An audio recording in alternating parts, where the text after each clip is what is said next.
Fantastic. Okay. Good evening, everyone. Thank you again for joining us in our fireside chat. Our next speaker is Giselle Francis. I'm sorry. Is it Giselle Francis? Am I saying that right? Francis? Francis. Sorry about that. Yes. All good. Narrative designer at Deck Nine Games. Would you like to give an additional little intro for yourself? Yeah, sure. I do narrative design and I do game writing. Um, I currently work at Deck Nine, but before this, I was working for Red Thread Games on their upcoming game Dustborn. And before that, I was working in various mobile game companies, Microfun, Funkatron. Um, been in this industry for a little bit over 4 years. So I'm heading towards year five. Um, happy to still be making games. That's a lot of projects you probably have your name on to only be in year five, or coming up on year five. Yeah, I've worked on what is this? This might be my sixth or seventh title. I did a lot of contracting in the beginning. This is my first full-time job. Okay. Congratulations. Thank you. So, let's see where. Oh, wrong file. Also the wrong file. There we go. So, before we really dive into like the deep interview stuff, are there any cool games that you've been looking at recently? I've been playing Persona 5. I should have Yeah. known. I should have expected. The other narrative designer who we haven't seen as much since he moved to Finland, Jirori. Jirori played a lot of Persona. Oh man. What can I say? We love our RPGs. I cannot wait until he watches this recording. Um, Actually, okay, I'll save that question for later. So, just because you mentioned that you do both narrative design and writing, Yeah. do you think you? No, okay, yeah, I see you, Johnny. Yeah, Persona 5. That is the narrative designer's game. That every single one of them has that Royale Special Edition. So just because it. Hey, Donna. Okay, yep.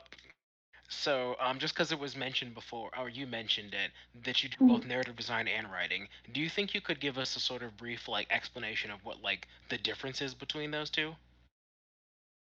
The bane of our entire existence. Yeah. So there is no industry standard for what a narrative designer does versus what a game writer does. At some companies, they're one and the same. At some companies, it's just that narrative designers implement the dialogue themselves into the engine. What I do here, though, truly feels like there is a delineation between narrative design and writing. The writers write; they write the dialogue, they write the cutscenes, pretty much like yeah, any little thing that needs like yeah, anything little thing that needs writing, they're the ones to do it. Yeah, they're also in charge of looking at the overarching story and developing it with the leads and the narrative director. And narrative design over here is kind of like it's the bridge between design and writing. So we are also in all of those meetings, but I'm the one implementing the dialogue in the code. I am deciding what goes into the environment. So if we're in a room and it's like, let's say a character's bedroom, uh, well, we're the ones who kind of got together to say like who this character is as a person, developing like their personality and things like that. So based off of the work that we did there, I'll go in and be like, okay, so it makes sense for this character to have XYZ in their bedroom. Like, they're a nerd, so there's anime. Um, there's like yeah, they have anime, they have video games, they have little bobblehead, like the little figurines in their rooms, like the what are they called? The Funko Pops. The Funko Pops. Yeah. Um, so yeah, like I'll decide like those are the things in their room and what things that you would interact with in there, and kind of like what your player character is saying when they interact. What's the purpose of that interaction? And then there will be features like uh, so in Persona 5 Royale, there is a text messaging feature, right? So you have, for those types of things, you have a whole bunch of different um, people coming together to work on that. A whole bunch of different departments. Someone's got to know how to code it. They have to develop the tech for it. UI has to be in there to design what it's going to look like. And on the story side, I'll be in there. Narrative designers will be in there to be like, okay, well, uh, who are they talking to? Who's in the phone contact? What are they saying? When do you get a text? Do you get text messages or can you send them out to people too? Um, like so for Persona 5 Royale, also like the people who text you, if you notice, are your social links, your confidant. So it serves a gameplay focus as well as a narrative focus, because it will tell you like uh, if you are getting a text message from this person, they are available to talk to right now to develop the social. Um, and they text you. This person is texting you in the morning, and they will only text you in the morning. Or this person is texting you at nighttime, and they will only text you at nighttime. Um, and yeah, you only get text messages from them, from your party members, and from jobs who are saying like, "Hey, come into work today." But yeah, if like another narrative designer might have have decided something else, like um maybe we're gonna get his parents in here. Maybe he's gonna be able to text his parents. They're gonna be like, hey, what's up? Maybe like if you meet other NPCs who are not involved in social links or confidants, like maybe they get to text you. Maybe the villain that you are like exploring their palaces, like maybe they're going to show up on your phone and like yell at you the entire time while you are going through the palace. Someone had to decide, yeah, who's going to be the one to do the texting, who are you contacting, when do you get a text, all of that stuff, and how that gels with the story. And so you can bring a narrative designer to do that. Okay.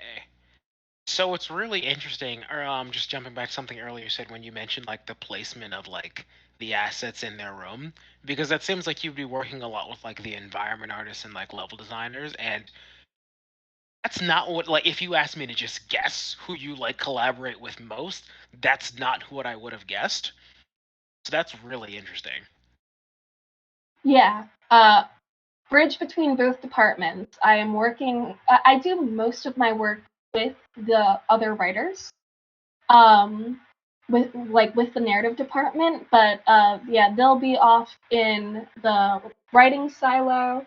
Like maybe occasionally interacting with other departments. But if I'm working on a feature, I am in a group with like other programmers, other designers, um, to work on that feature. Okay. So I guess since we're on the topic, what first drew you to narrative design as a field you wanted to work in? Um, I think I sort of fell into it by accident. I fell into games by accident. Um, I really wanted to be able to write creatively. Um, and when I was trying to decide what college I was going into, my parents were like, creative writing, that's not going to pay. So as a compromise, I went and studied at a place that had this like computer programming and writing sort of angle. Um, realized didn't do the writing that type of writing that I wanted to do, and then fell into a game design program there. Um, I learned writing there, and then also learned that narrative design was also a thing, because writing and narrative design are kind of like the two sides of the same coin. Um, so I learned about it in school, that it was a thing. Um, and mostly went into writing, but like I don't know, writing and narrative design jobs in general are pretty scarce. So I feel like just to just to be able to get one of those jobs, it's like helpful to know how to do both. So yeah, honestly, it's just something that I picked up on to be more hireable. But I do enjoy both.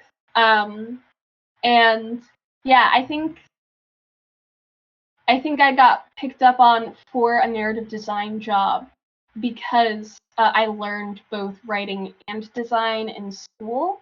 And I worked closely with designers while being a game writer at Red Thread. Um, so I kind of had both skills of design and writing. Like I originally interviewed at Deck Nine for staff writer position, and they grabbed me for narrative design. So. Did they just see your resume? It's like, no, no, no, we're taking her. You can't have her. Yeah, I just showed that I could do both in my resume. And my portfolio, like I started out as a level designer, so I had both the design background and the writing background.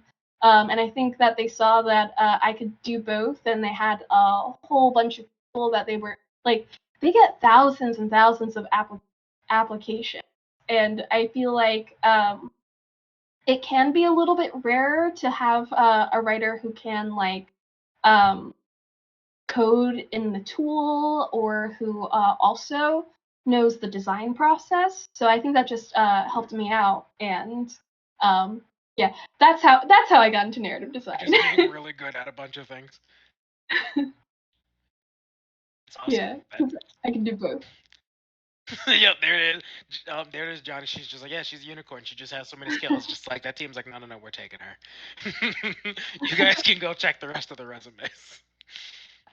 So, since you were mentioning about how narrative ties into like, or how you know both narrative and game design, I was gonna ask, how do you think that narrative specifically ties into like the core experience that a player has in the game?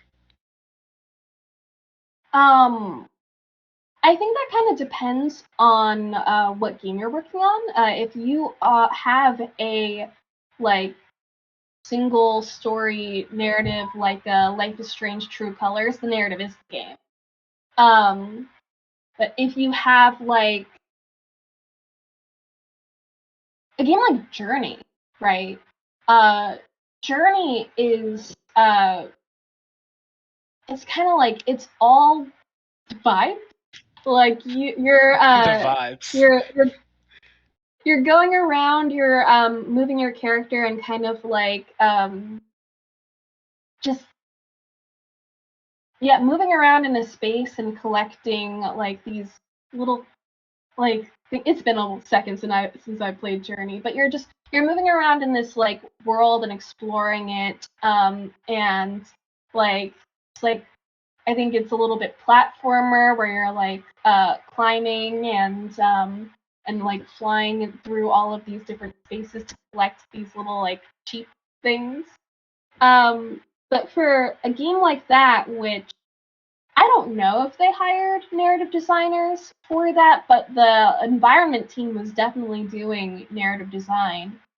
You have like you're telling the story through the environment. Like, what is this strange like fantasy world that I'm in? Who am I playing, and what is this space that I'm moving around in? And then like they have these really gorgeous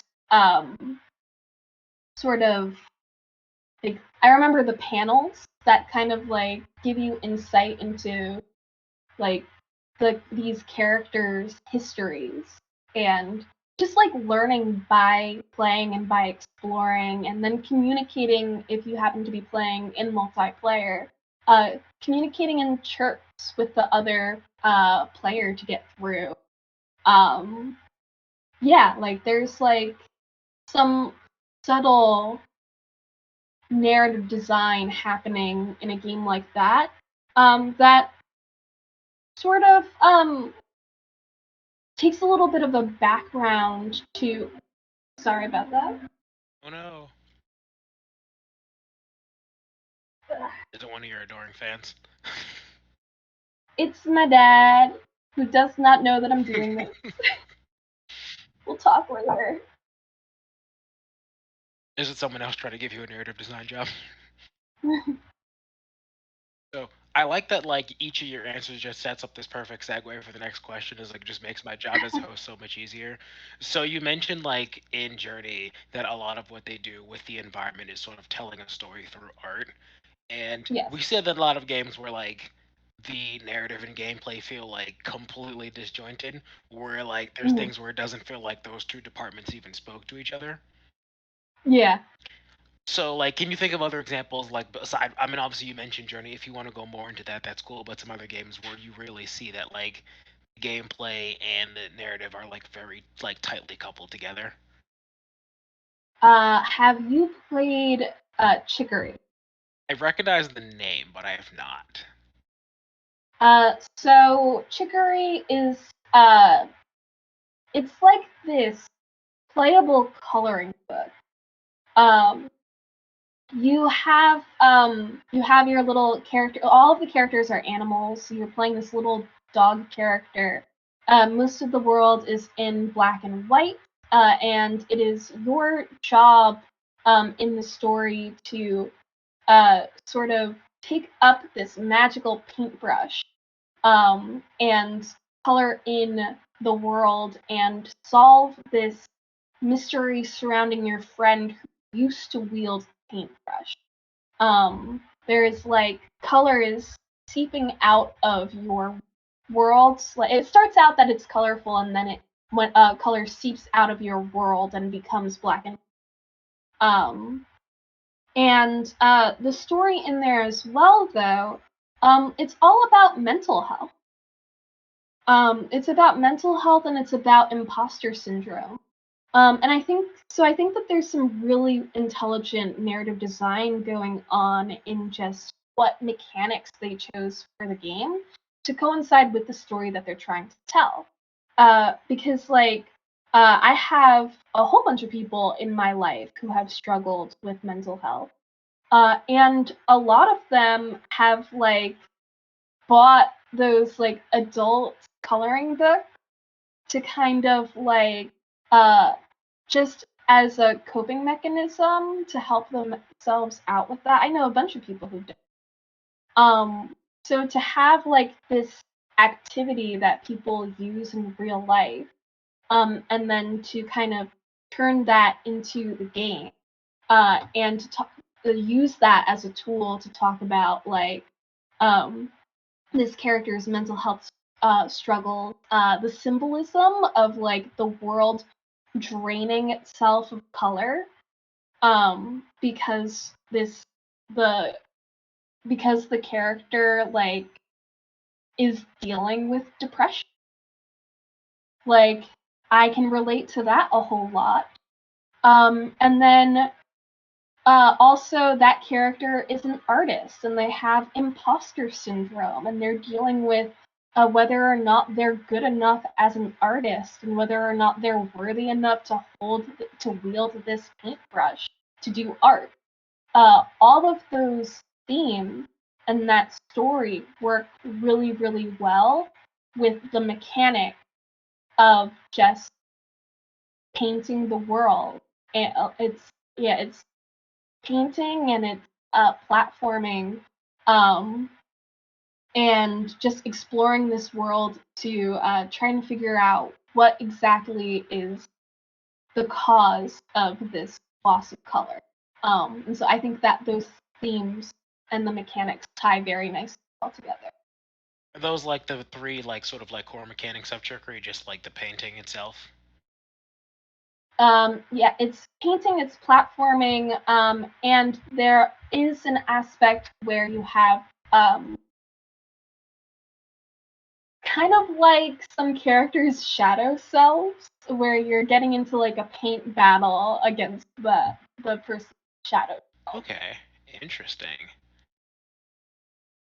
It's like definitely outside of the things that I just would have checked out on my own, but I will definitely make a note of that. I dropped a link to it for anyone else who was curious in the chat. It's a good So, game. um, actually, just because we're talking about types of games where you like couple the narrative together, do you think there might be certain types of games where it's easier to do that blending? Like maybe there's certain types of games where it's like it's very easy where you just find like let's say just arbitrary, let's say puzzle games are easy to like do that mechanic and like narrative coupling versus others. I think it definitely depends on what kind of story that you're trying to tell, um, and how prevalent you want the story to be in your game. Um, I think the narrative heavy games are puzzle games, RPGs, visual novels, um, for a reason, and it's because I think it's very easy to like. It's a lot easier to put the story in the forefront um, when you can sort of like mesh like I think a puzzle game is puzzles are like as a concept are very vague. Puzzles can be anything. Um, and so if I want to tell a story um, about I don't know relationship, if I want to do a romance game, like having a romance puzzle game, I'm thinking like Florence is the thing. Like you like that's something that you can do because like yeah, like you can come up with like a whole bunch of different kinds of puzzles to map onto whatever theme that you're trying to do. Whereas like I think it would be very difficult, still plausible, but very difficult to write a romance game that's a shooter. Um, like you can get maybe like Mr. and Mrs. Smith thing going I on if love you that wanted movie. Not one the movie I was expecting you to say, but yeah. to. But yeah, like you're very limited in the lens of shooting as the main mechanic. You're going to have some sort of violence happening. Um, I don't know, unless you change the gun to be like something like Portal. Yeah. Ooh, um, actually. but Ooh, that's interesting. a Portal romance game, ship it. This is actually just going to turn into just like a pitch meeting.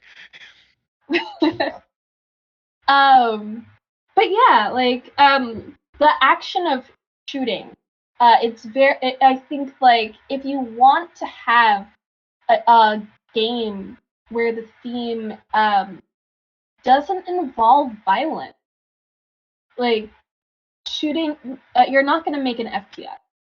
Um, and then, ooh, lost my train of thought for a second.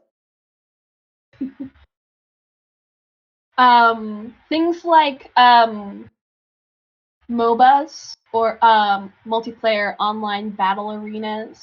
The story typically happens in lore, what's going on with the characters and stuff that's happening mainly outside of the game, because the players who are going in, are not typically going in to hear about the story. They're there to compete with other players. So where competition is the main point of the game, story is going to take a back seat to the gameplay. So yeah, the definitely the genre of the game is going to depend on it. Like yeah, story's going to be easier to put in if you want it to be the main thing, in genres that are more flexible, Okay. I would. No, I think that's a great way to describe it. I see what you're getting at. Where there's more room to sort of say this is what we want the focus to be, as opposed to things where Mhm. it's like, let's just say like Call of Duty, they're like the core mechanic feels really defined in your encounters or what you're going to be, and it's harder to Mhm. sort of shape that into something like a romance story. Because it just always Yeah, I mean, feels like, oh, sorry, you can go first. oh yeah, just like yeah, and there's story. I haven't played a whole bunch of Call of Duties, not really my genre. But there is story there, and the story's always going to be like, you are a soldier in this place. Here are your missions to carry out, and that's going to be the story. And there's like maybe certain things that you can do to keep it fresh, and like like maybe you're gonna make the main character a rookie. Maybe he's not very. Maybe he's super experienced. Maybe he's not. Um, Maybe he has some home life thing that he is distracting himself from while he's on his mission. There's definitely opportunities for story, um, within the shooting genre and within like Call of Duty itself. Um, but it's that the lens of shooting, or and the lens of this is a war game, is going to drive what the story is going to be, rather than like if I say puzzle game, well, what kind of puzzles? Environment puzzles, word puzzles.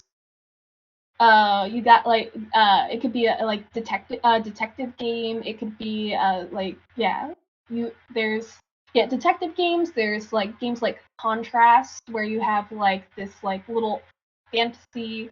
I think it's like a doll. Oh, I haven't played Contrast in a really long time. I can't even remember. Um, but basically, puzzle games have this huge dearth of like uh genres, like we use like there's like movie genres like romance and action, things like that, and then there are game genres Yeah. like um but like for movie genres, like you can have a romance puzzle game, you can have a mystery puzzle game, you can have a fantasy puzzle.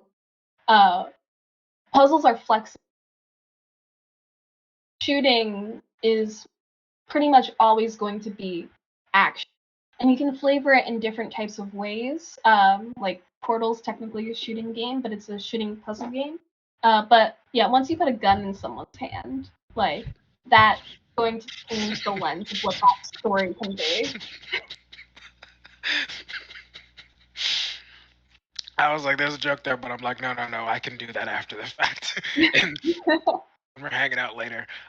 So on the topic of just like the kind of stories that games tell, I know Deck Nine is very widely known for like the work they do on Life is Strange, and like this immersive storytelling that they have in there. Um, do you think there's any particular like segments of the games that you think really demonstrates like this is why Life is Strange is known for this? Good question. Uh, um, One more time.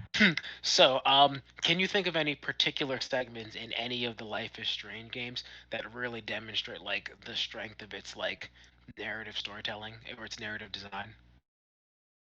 Gotcha. Okay. Um, so I think Life is Strange as a genre does choices really well. Um, you are often like sort of sitting at your controller, being like, geez, which one? um, so I think, yeah, in True Colors, there is a segment where you are interacting with Flora. I'm blanking on her name. But yeah, the main character, Alex, I mean, spoilers for anyone who hasn't played True Colors. Spoilers, so like you have Um, like 5 seconds to just immediately leave if you want to avoid. but the main character, Alex, her brother Gabe dies. And you're kind of like you're dealing with the emotionality of that, and you are heading over, like just like going through your daily life through the tasks that you have to do, and one of them is talking to this florist, getting the flowers ready for Gabe's funeral, and you go to pick them up, and the florist does not remember why she made the flowers for Gabe. She's like, oh, these are for Gabe. That's strange. This type of flower is usually for funeral. And so in that moment, you realize that she has, like, she's maybe in the early stages of dementia. And it gives you a choice. Do you tell her? Do you remind her that Gabe died? Or do you spare her the pain and play along? So just putting yourself like in that moment of like in that type of situation where it's like, oh, which is it kinder to allow her this peace that she is in like because she does not have to be like in the same emotional state that you are? Do you allow that to continue? Or do you tell her and break her heart a second time and acknowledge the fact that there's something wrong with her? That she, like, you're forgetting things. Yeah. Important. And so I think Life is Strange is known a lot for the decisions. And I think uh, in games, any good choice, any good, like, well-crafted choice is going to get a split in the room. If you can get 50-50 on that, then, like, you've probably set up something good. I like that. That's okay. When people really start arguing about like which choice is this, and then you have okay, ooh, I'm gonna write that down. I like that. Um, Yeah. so for myself, because I haven't really spent too much time looking at the Life is Strange games, and other people who might want to sort of study how they do narrative, or is there anything in particular you would tell us to like pay attention to? I know you mentioned like how they do the choices and decision making, Hmm. and you already gave me one thing to like pay like to note down already. Yeah. I would, so for choices, I would pay attention to basically what I said.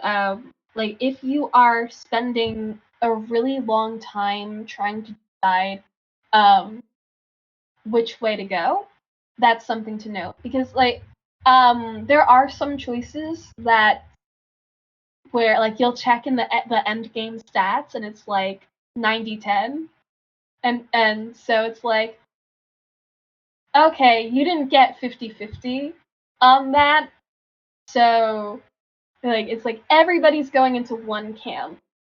But at the same time, did you spend a lot of time on it?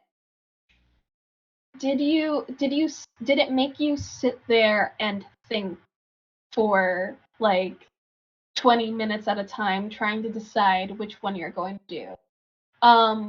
If you do a replay on it and you decide to go with the other choice just to see what the content is, how different is that content, and does one choice feel better than the other, or are they both rewarding in some way? That's one of the challenges as a narrative designer. Is even though you have these two split choices, maybe you can't get 50-50. Maybe you do have this 90-10 split, but like that other 10% that chose this less road that was traveled, is it a good experience for them? Or are they wishing that they were in the same camp as the 90%? So, Yeah. sorry, you first. No, just because I saw that Tim just asked the question I was just about to ask you. Do you all actually have metrics on like who chose which and then like how long they spent on the decision? I think so. We have that in the game itself, in the final product. Okay. Um, I'm not sure how much I'm allowed to Okay. say Yeah. about like internal Yeah. workings. Doesn't say like feel free to just like dial cut off if I'm getting into like NDA territory. Yeah. I will say every game company does playtest.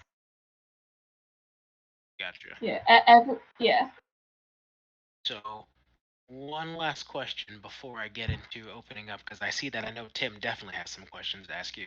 So, in terms of narrative, what do you think is like what you'd like to see games do next, like uncharted territory or things that you've seen a little bit of in games for narrative, but not a whole lot of? Hmm. I really like single player story games. I think that for me, uh, that's where I get like that's where I get my story from. I think they have like the most uh there's a lot more space there to get like the complete uh picture. Um so that's like my genre. Things that we're not doing. Um I love witches. Um like just as a concept. Um so I would love to see more witch games. I think that would be really cool. Yeah, I don't know. I like fantasy. Okay, that is a maybe really like interesting. maybe like an RPG witch So, game. like Little Witch Academia and like very narrative focused. I don't know if you know that anime. Uh yeah, no, I'm familiar. I mean, I would be down, but also like I think Little Witch Academia is very lighthearted, which I would be down for. But I think like I'd also be down for something like just like a smidge darker. Like Gundam Dark, like how a darker we No, no, no, no, no. I'm not it's like so Little Witch Academia is like this very like bright kind of like whimsical almost. it's very bright, it's very whimsical. And it's all about like the love of magic with these like young girls. Yeah. So like I don't know if we have a whole lot of witch games. Um I don't know that a whole lot of them exist. So like yeah, a whimsical game like that would definitely be something new. But I'd like I don't know, like an RPG, maybe like Hades style, uh, witch game. Okay. I don't know, something like that. Okay. Interesting. I just think it's just not what I was like. Again, like if I had to just guess what you were gonna say, that's again not what I was guessing. So yeah, no, that's an interesting answer. Right, so I know Tim. No, there's other people who had questions on me. Okay, yeah, so let's get to the first of Tim's questions. Are there any resources that you've used to sort of help you level up as a narrative designer? Hmm. I think a lot of game writers and narrative designers start out with Twine or ink. So if you've never written a game before, um, that's a good place to start, and that will get you learning a little bit more about like choices, because that's what Twine does best. Choose your own adventure tool. Um, Besides that, I think most of what I learned as a narrative designer has unfortunately been through like working with other people, which is like I guess if you are someone who like it's not particularly useful if you are someone new coming into the industry and you don't already have like a network.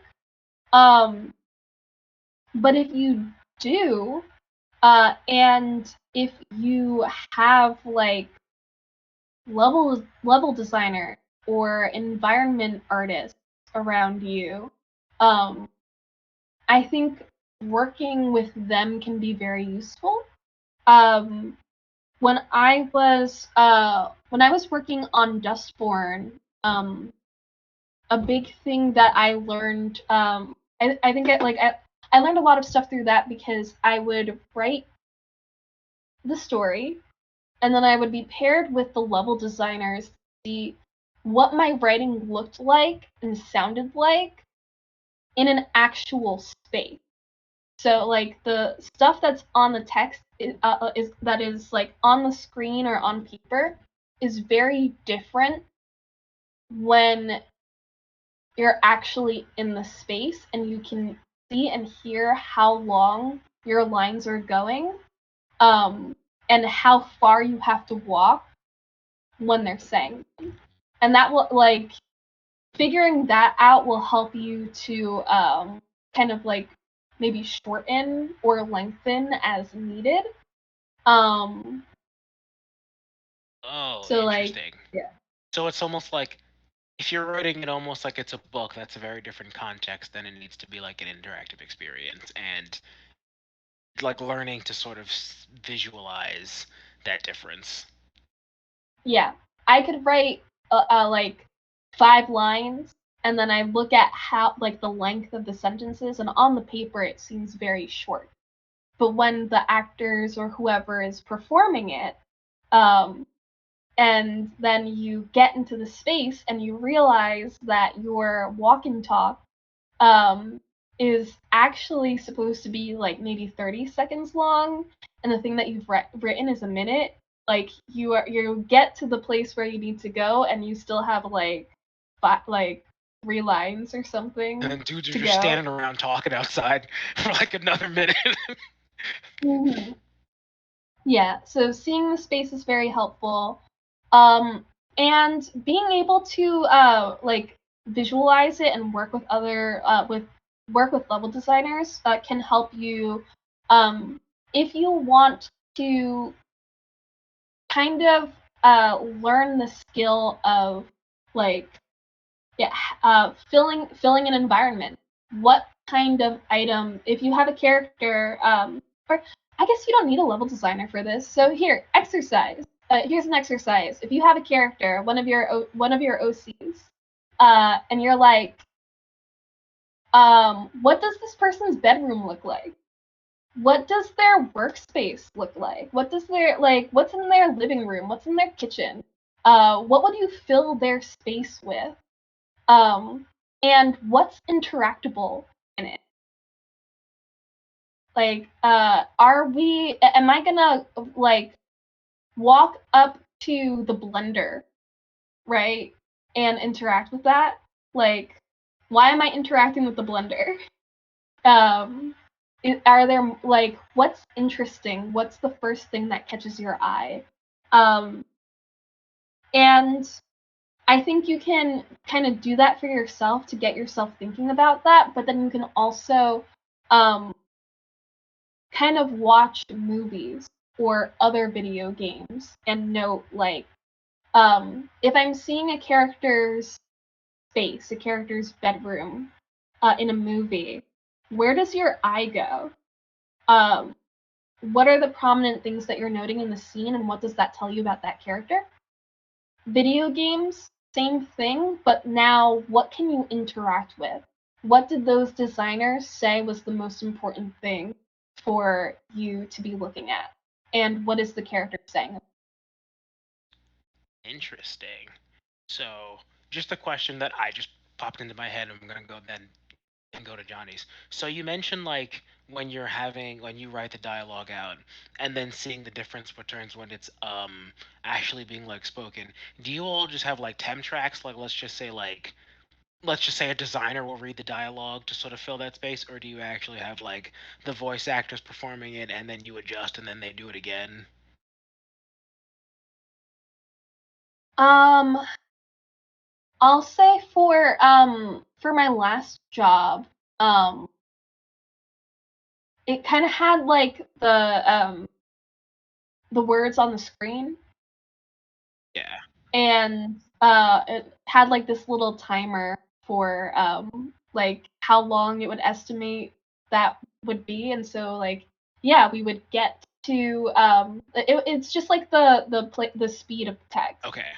and we would be walking in the space, and I'd get to a door which like maybe like I haven't opened it yet, or like there's other text that's supposed to play when I get to the door, and the previous text is still going. Okay.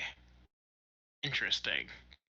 I was just wondering, and like, how do you handle the like pulling in voice actors and then like also management of like how final is the draft? But yeah, the timers that makes sense. That's cool. So going to Johnny's question, do you think narrative design is all that different for like mobile games versus like console and PC?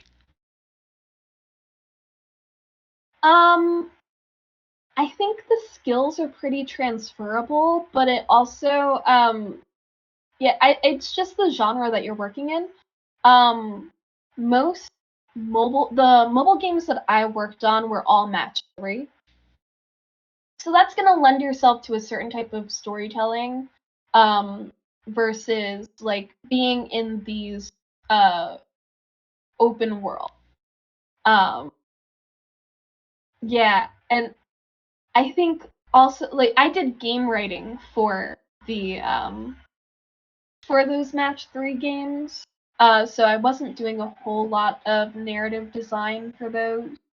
Um but yeah, it's like you're kind of I think for match 3 in particular too, you're kind of siloed into like I'm moving these pieces. And then the story is happening like it's like story and then match 3 and then story and then 3. So that's also where it can get a little bit disjointed because it's like uh for homescapes, let's say, like oh, I'm moving these pieces and I'm matching 3 so that I could build this furniture.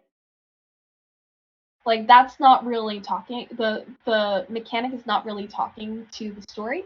Um, and then they take that same concept and map it out to like there are hundreds of those, and it's the same mechanic over and over and over again with a like theming, a different art theming. Like the pieces are uh furniture in one, and then if you're doing an underwater theme, now they're bubbles. And if you're doing a fashion thing, now it's lipstick. Um, it's the same mechanics over and over again. So I'm not like besides that, like the palette swaps. I'm not entirely sure how much actual narrative design goes into like a match 3 title specifically, unless like one of the games that I worked on was like an action match 3 so then when we were doing the match 3 stuff, it was like characters using like their anime powers against other things, and you could do a little bit more with that. Um, Wait, what did Johnny just say? Oh man, I'm looking for other questions. Oh, okay. Very cool. So there was Ah, one last question I just saw, and now I scrolled away from it. Goodness, where did it go? Oh, here we go. Yeah, also from Tim. Are there any communities that you've been a part of that have been helpful for you on your game dev journey? yeah. So I am the moderator for Latinx in gaming. So yeah, I'm Afro Latina. So I've been part of Latinx in gaming for a really long time, and they've been super helpful. Just like having those connections, and now all of the like career fair stuff that they've been doing has been very helpful. Um, uh, Everybody should go to the Game Devs of Color Expo, my favorite conference that happens in game. Um, yeah, you can. There are like a whole bunch of talk, so you have this like huge breadth of knowledge you're at your disposal. It is that if you want to watch their like previous years on YouTube, it's free. And then if you go, it's like also one of the most accessible conferences. It's like $20, I think, to get in and get a ticket and to be able to watch all of that stuff, and then you can connect with other people in the industry. So going to those kinds of conventions, having Discord servers like this um, is also very helpful. Yeah, because I think maybe the number one thing is just networking. Um, yeah, being able to be in these spaces to network. Someone can give you their name for your next job if they're not looking for a job right now, but you are. Um, Getting help with portfolios and resumes. Yeah. There for any people trying to get into narrative design, I'll actually post this right now. Oh man, secret techniques.